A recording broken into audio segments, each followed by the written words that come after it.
All right, it's hard to believe that it's day 89, which is Seed the Sounds of Love. So we've gotten a little, collected quite a few tchotchkes during these 100 days. Day 89, we're living in love. Next 100 days of love activism. Boom.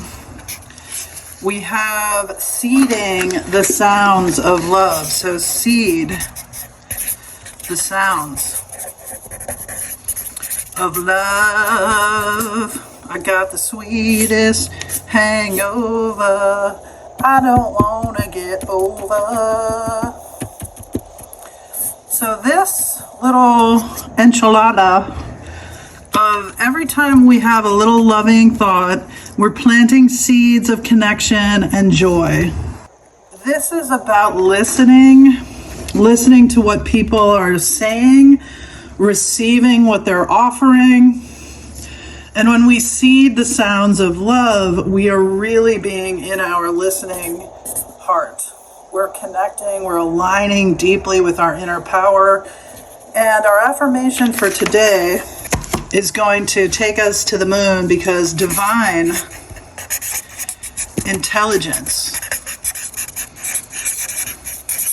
supports my life.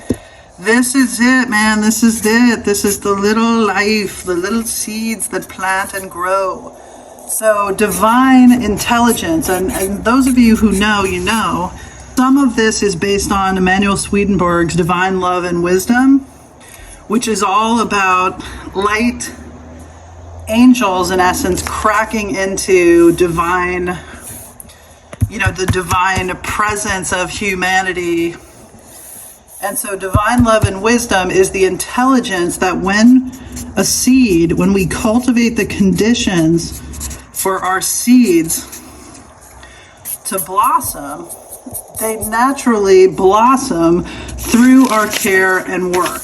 And that is the divine love and wisdom that never fails. The sun will rise.